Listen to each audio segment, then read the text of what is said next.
Our third case is Advanced Properties and the Town of Longboat Key. Good morning, Your Honors, and may it please the Court. My name is Steve Padula. I represent the Appellant Advanced Properties. I'd like to reserve 5 minutes for my rebuttal. Can you help me understand? I'm trying to visualize this. I've got the lot, I've got a sidewalk, a street, then I've got what I'll call the beach. I don't see a sidewalk, but Mr. Del Castro was nice enough to bring some demonstrative aids and has allowed me to use them in my presentation as well. There's the Sarasota Bay. Yeah. You have a beach strip. Right. Then you have the road, and then you have lot 2. Nobody's paying. Who's paying taxes on the beach strip? Anybody? It's a good question that was never determined below. The property appraiser originally had the description showing that my client actually owned that seaward beach strip. That's what we've been calling it below. But there wasn't any allocation of what taxes were paid for which lot. As you know, he had lot 2 and half of lot 3 plus the beachwood sea strip. That did change.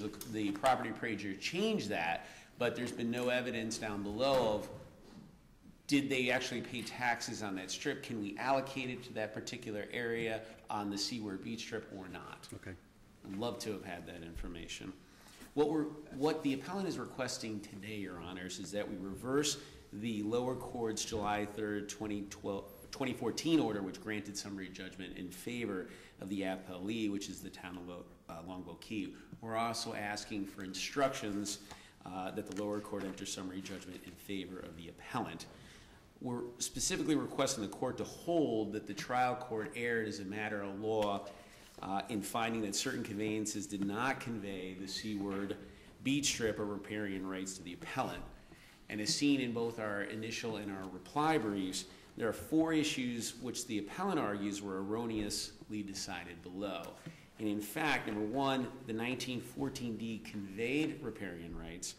Number 2, the Weidner Ladies deed conveyed land between lot 2 and the mean high water mark of the waters of Sarasota Bay.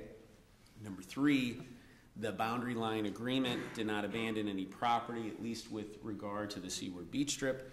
And number 4, the ladies' appellant deeds conveyed land between lot 2 and the mean high water mark of the waters of Sarasota Bay.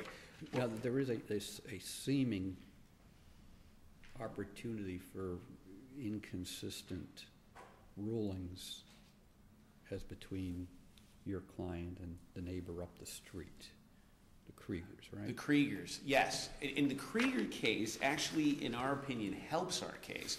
The main difference between the Krieger case and our case, and ironically, or maybe, or not, the same trial judge heard both cases, Judge Dunnigan. But in the Krieger case, they found that because the property lines were described using a meets and bounds description as opposed to using the plat, that is why Ingeborg Krieger was not able to get the seaward beach strip.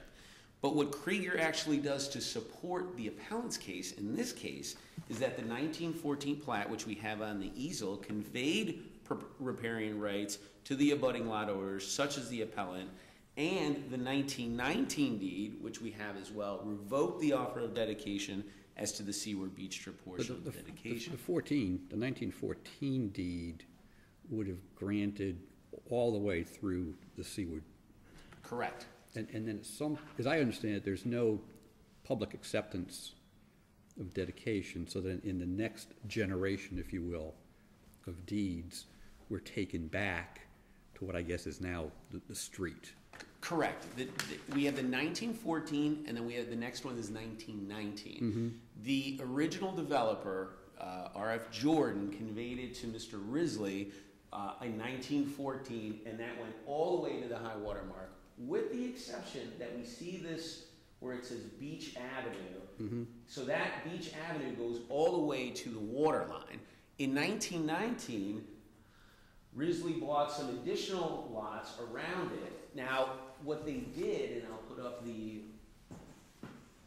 that one as well. Then we see also conveyed lots 4, 5, Could you, 6. do me a favor, could you just move it up a little bit? Yes, I know, it's very small and very. My eyes aren't what they used to be. Let me know when I go. Is that all right? Okay. Only if you don't want to apologize see it for being now, so go close outside. Before you. But in this case, what the developer tried to do is to say, okay, I'm now going to reduce that beach avenue from the lots to the water line, and I'm going to move it back to just 50 feet for the public road, what we're going to have. Now, he couldn't actually give Risley or take anything back from Risley from the 1914 deed because he's already done it. But he now has freed up that seaward beach strip for Risley, which is now on the chain of title our clients. So what we're saying is this is exactly what the developer wanted. Our chain of title is unbroken from 1914 to present day in this case. But help me out, there seems to be some hesitancy in your predecessors holding title, because nobody wants to say that they're granting you any riparian rights. Yes. We'll give you what we have, we're not warranting anything, we're not sure we have anything, but if we have it, we'll give it to you. Yes, no, I agree with that. But it doesn't matter specifically in each one of the deeds, and the appellee refer to as deeds 1 through 10, and I'll use the same terminology. In deeds 1 through 10, in each instance, it either says per the plat, or would specifically say we're granting riparian rights, or we're the land east of the beach or beach avenue. So per the plat is where the appellant now prevails in this case. That language, which was, and we set forth the cases in the Burkell case, in the other cases that we cite in the briefs, when you have it that way and you have the dedication, the Lot 2, Risley, actually owned the entire length of the street and the water line where we have the wavy lines in there, which means that there's accretions. That water line may actually get bigger, it may get smaller depending on tides or erosion or what have you. But in those cases that we cited in our briefs show that we always own that. And when we refer to the plat, we're referring to this plat that we have before you. And because we're referring to the plat and not the meets and bounds, we're entitled to get the seaward beach strip. That 1919 deed, what we've referred to as almost a belt and suspenders argument, because he didn't have to do that and say, by the way, and lots 2 and 3, you also have riparian rights. One, he couldn't do it, but 2, that was already conveyed in the 1914 deed. The issue about the boundary line agreement, which the appellee seems to rely upon, doesn't relate at all to that line between would deal with the seaward beach strip. That dealt with the line between Lot 1 and the northern half of Lot 3. There wasn't any conveyance, and pursuant to the Carbonell case, you have to have a mutual bilateral agreement on that particular line that we're dealing with. And we don't simply have that in this case, and as well as wasn't a conveyance for him to give. Additionally, even though Dr. Ladies thought, I didn't own that property, that doesn't make it so. I mean, as if he said, I think I own the entire block, wouldn't make it so either. He certainly only can give what he has. In this case, there was 3 deeds, 2 warranty deeds and a quitclaim deed. And in each one of those regards, he conveyed the seaward beach strip. Now, when we have the 1990 deed, which pared down that offered dedication over the seaward beach strip portion of the dedication, based on the Smith versus Horn case, Risley and the successors subsequently conveyed the strip in an unbroken chain to the appellants. Garner 1, which the appellee also likes to refer to, was essentially overturned by the Garner 2 case. Well, go back. Yeah. Factually, in the 1919 conveyance, help me again, what is conveyed? Sure. And we have that as a demonstrative again. Remember, in 1914, we had the lot 2 all the way up to the seaward, yeah. 1919, we had the same parties again, the original developer, Jordan, and the grantee. They give 4, 5, 6, 7, 8, 9, 10, 11, and 12, 13, 14, 15, all in blocks 47. Also, riparian rights belonging to lots 1, lot 2, 14, and 15, and those are the lots that are closest to the water line.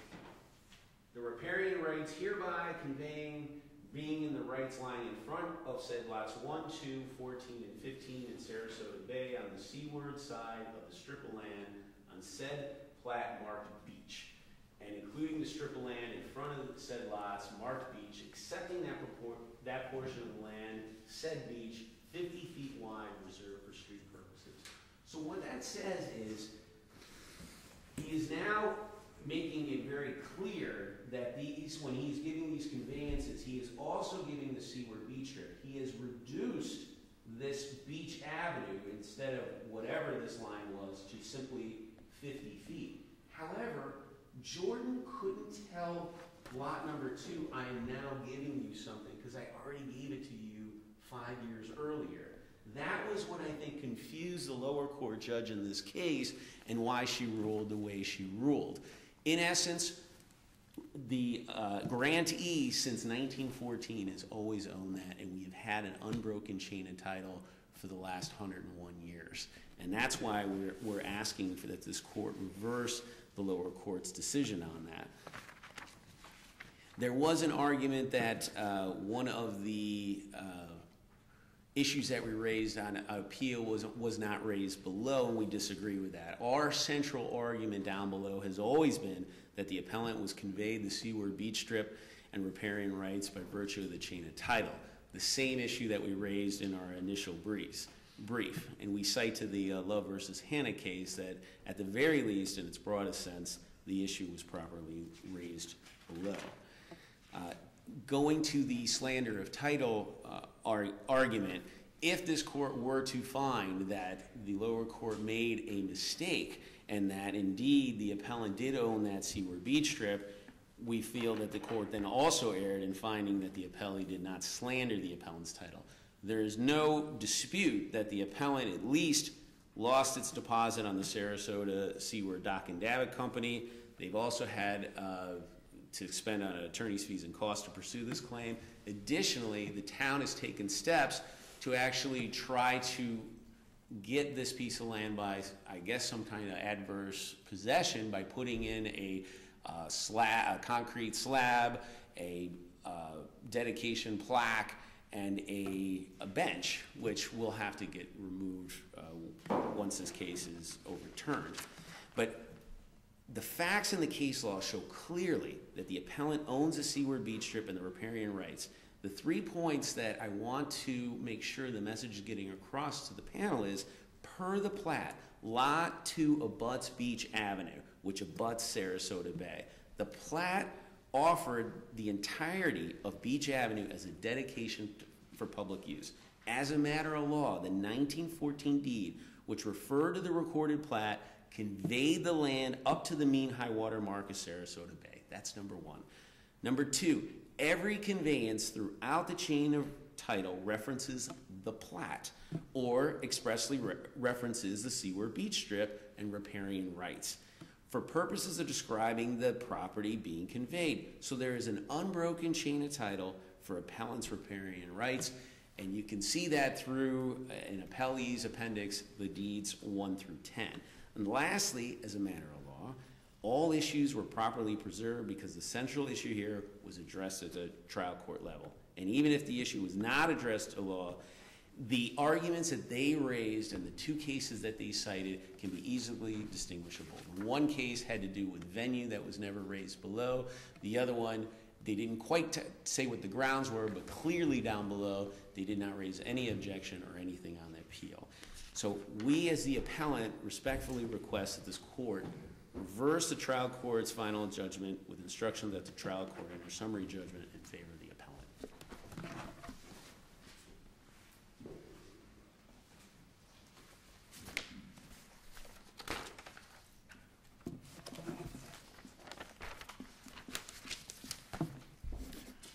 May it please the court, Matthew Belcastro with Henderson Franklin Law Firm on behalf of the Appellee, Town of Longboat Key, at council table, Town Attorney Maggie Mooney-Portali. I want to first respond to the appellant's argument or characterization of the properties in the sense that counsel states that Lot 2, which is his client's property, abuts Beach Avenue, which abuts Sarasota Bay. This is not true, and this is why their argument unravels. I want to start with the rule of law that appellant has now relied upon, and then we're going to work back to what happened with the trial court.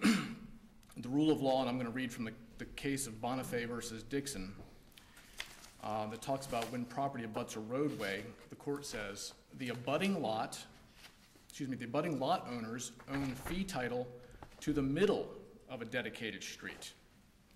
However, where the dedicated street runs along a navigable body of water, the abutting landowners own fee title to the entire width of the dedicated land, as well as any accretions. Okay, so the general rule is a lot abutting a road owns half of the road.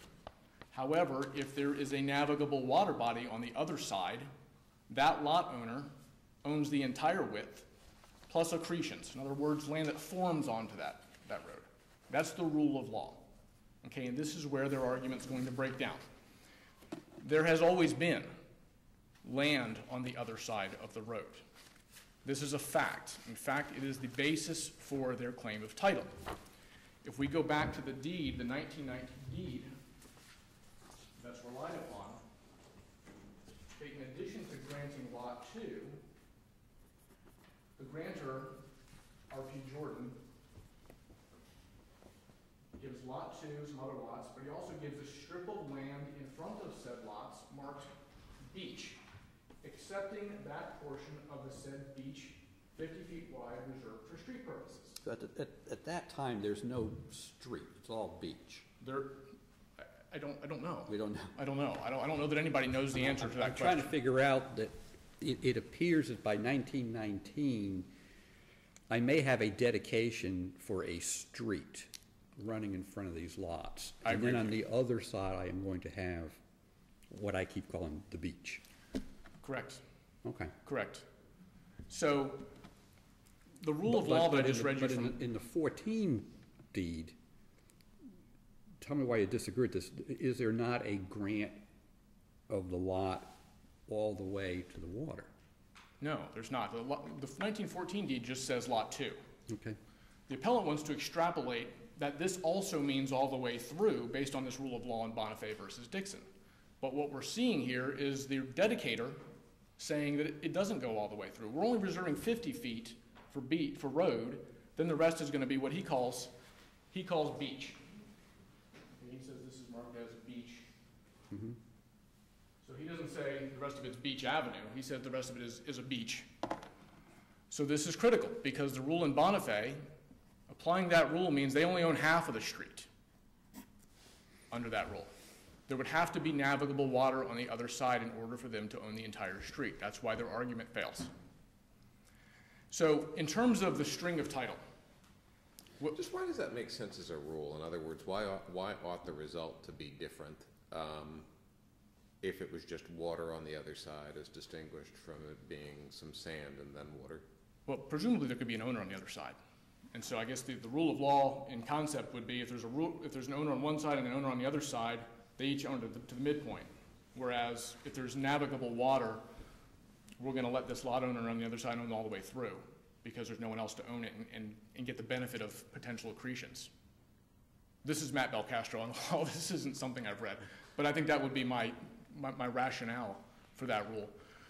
But frankly, you know, when you look at its application in this context, what this court said in Krieger was there was no grant in subsequent deeds of the strip of land on the other side of the street, and that was the problem with Krieger. But Mr. Petula is telling me the distinction is a meets and bounds description and a per plat, and I take it your position is that makes no difference. And if that's your position, I'd like you to explain it a little further for me. What this court said in the Charity versus Sarasota case the court makes that distinction. But in that case, there was a navigable water body on the other side of the road. Mhm. And the court says, well, because you got a lot per the plat, then you are entitled to the road plus accretions on the other side of the road. That court specifically deals with accretions. And the court in Charity also says, well, we're going to basically distinguish Krieger by saying that all the Krieger owner got was a meets and bounds description of property. And there was nothing in that meets and bounds about what was on the other side. So this court in Krieger basically said there was a deed, and the deed said, I guess initially it looked like maybe the similar deed, I think, as this one. But then there were subsequent intervening deeds apparently that did not include this strip of land between the road and the water. And ultimately there was apparently to Ms. Krieger just a meets and bounds description, and the court said, well, your meets and bounds only pertains to your lot. It doesn't say anything about this strip of land. I had thought that in Charity there was a strip of land between the roadway and the canal. Am I wrong about that? I believe there was, but the court characterizes that as accreted lands. And I think Okay, that's the distinction. That's why you think Charity would be distinguishable. Correct, because there's no dispute that if this land had accreted from the road after the plat, the lot 2 owner would own that property. I don't think there's any dispute to that rule of law would apply. But we know for a fact because we have R.P. Jordan is the same grantor in this deed as the dedicator here. Okay, so what the appellant is attempting to characterize this entire area as a street. But we have in the deed, the same deed that they rely upon in title, the grantor is saying it's not all a street. Only 50 feet of it is a street and the rest of it is beach. So the way this was presented to the trial court was a concept that, well, all the deeds are the same, effectively have the same effect. And the trial judge said, no, you have this deed that talks about a strip of land being granted to Mr. Risley, but then there are 10 intervening deeds that just grant lot 2. And there's nothing about the strip of land on the other side of the street. So somewhere along the line, there's a break in the chain of title. And the trial court says you don't get valid title because there's no grant to you of this strip of land that is acknowledged in this deed. So that was the basis for the trial court's ruling, and we did make an argument that this argument, the new argument, wasn't preserved below because they always argue that the chain of title gave them title to that property, but what they're relying upon, this rule of law in bona fide, is a common law concept of ownership that I was trying to describe to Judge Solario poorly, but this concept that the owner of a platted lot against a road acquires accretions on the other side. So that was never raised below. That was never a basis. There was never a mention of, for example, accretions below. These cases were never cited below. The last case I want to address is the Brickell case from the... Can I ask you again my very practical question? Who's paying the taxes on that strip? I don't know that we have the answer to that question. As far as I know, it's not in the record. Nothing in the record. What we have in the record is there were some unique deeds that we mentioned before about they didn't want to give a warranty deed on the riparian rights. But then there was a deed recorded that referenced this area of land, and the property appraiser changed it back and said, no, that's not being reflected on the property records. Okay. That's basically all we have on that issue.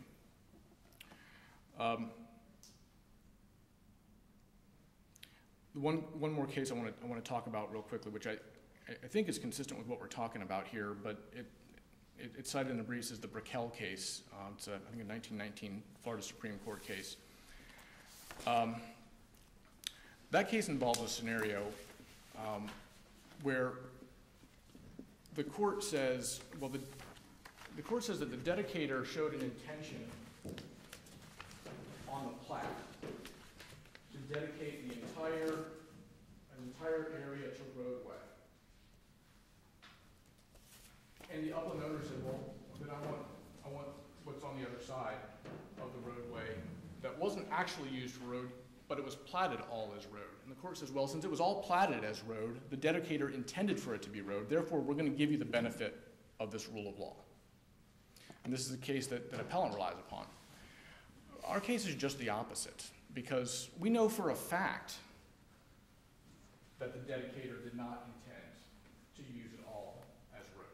This is the exact opposite, because we have a dedicator saying there is a strip of land on the other side. It's not only 50 feet is going to be used as road. So Appellant has cited this case as controlling authority, but I think it's in fact an example of exactly what we do not have here. What we do not have here is evidence that the dedicator intended for that entire strip to be road. The dedicator says there's a strip of land on the other side. He also calls it beach. He doesn't call it Beach Avenue. Those are all my prepared comments. Unless there are other questions, we will rest on our brief. Thank you for your time. Very briefly, I just want to reply to Mr. Castor's argument about the Lot 2 road, land, beach issue.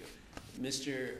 Belcastro's argument would be correct if we were in 1919. In 1914, we absolutely don't have that because we look per the plat, and when you hear the words per the plat, it's as if this plat is actually included in its entirety in the conveyance. And we see that there is nothing separating Lot 2, this beach or Beach Avenue, whatever you want to call it, makes no difference, to the wavy lines. So there isn't any 50-foot strip or anything that distinguishes or divides the water to the seaward beach strip until 1919, when they reduced that to the 50-foot dedication for the road. What is your answer to your friend's point that the Bonifay kind of line of cases require that the land on the water side of the road have accreted subsequent to the conveyance? Yeah, and you would have that, and I agree with the Belcastro rule of law on how we go either for a halfway point or the other point, depending if you have it abutting the navigable way. But the good way to read the cases is the Garner 1, it's almost a trilogy. Garner 1, the Dixon, and then Garner 2. Garner 2, which relied upon Dixon and the Burkell case, found that the lot owner owned the disputed strip and the riparian rights associated therewith, regardless of the seaward beach strip's location, besides Bayside Drive and Sarasota Day. The deed 10, which is one of the last ones, and all other deeds in the chain of title conveyed the seaward beach strip to the grantee because it referred to the land being conveyed per the plat. Lastly, just to address what Judge LaRose had stated on the taxes, the one thing that we do have in the record is there was a period of time in which the property appraiser had described this with that beach strip. So if they're paying taxes on that, we can at least infer that that lot owner is paying the taxes on that strip. And thank you for your time. Thank you.